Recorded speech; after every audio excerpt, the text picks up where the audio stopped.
Maayong adlaw sa tanan. Karon atong paghahisgutan ang kinaiya sa tao. Unsa gid ba ang kinaiya sa atong pagkatao? Kani akong itubag pinaagi sa akong thesis nga nag-ingon ang kinaiya sa pagkanaa sa tawo usa ka konsepto ng nag-usab-usab o dinamiko. Naglakip na nini ang mga kasinatian o kamatuoran sa atong kinabuhi. Ang mga haligi na nagsuporta sa tubag. Una, ang pagkatao, ang pagkaanaa sa lawas, adunay dakong papel sa pagsabot sa pagkaanaa sa tawo.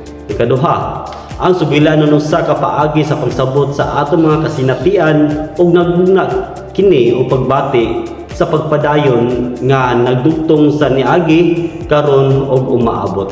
So ang katulo, kita naglungtad kalabot sa uban o ginahanglan natong sabton ang mga panan-aw ug mga kasinatian sa uban aron mas nasabtan nato ang atong kaugalingong pagkaanaa.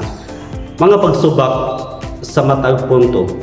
Unang pagsupak, ang pagtutok pag-ayo sa atong pisikal nga pagkaanaa mahimong makalimot kinato sa uban pang importanteng bahin sa pagkatao sama sa mga espiritual nga aspeto. Ikaduha, tilitan ng kultura adunay parehas nga tradisyon nga sa sugilanon. Ikatulo, ang pagkaanaa sa tawo mahimong dili tagdon ang individual nga katakos ug ang abilidad sa pagporma sa atong kaugalingon mga kinabuhi. Mga tubag sa pagsupak. Una, ang pagkatao dili lang bahin sa atong mga lawas kundi mahitungod pud kini sa atong espiritualidad. Kaduha, ang pagtutok lang sa mga sugilanon mahimo dili sakop ang tanan ng mga kasinatian sa tawo.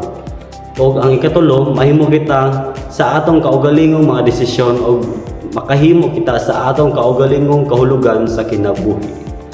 So sa ako ang naamguhan, ang pagkaanaa sa tawo usa ka komplikado o daghang bahin nga realidad nga dili lamang limitado sa pisikal nga lawas o usa ka matang sa kasinatian o reputasyon.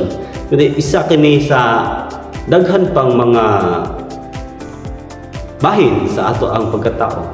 So, sa paggamit ini, ang akong pagkaanaa isip isa ka seminarista, naglakip sa pag-amuma sa akong lawas o espiritualidad, diin ang duha nagtidabangay sa akong pagtubo o pag-alagad diha sa Ginoo. Daghang salamat.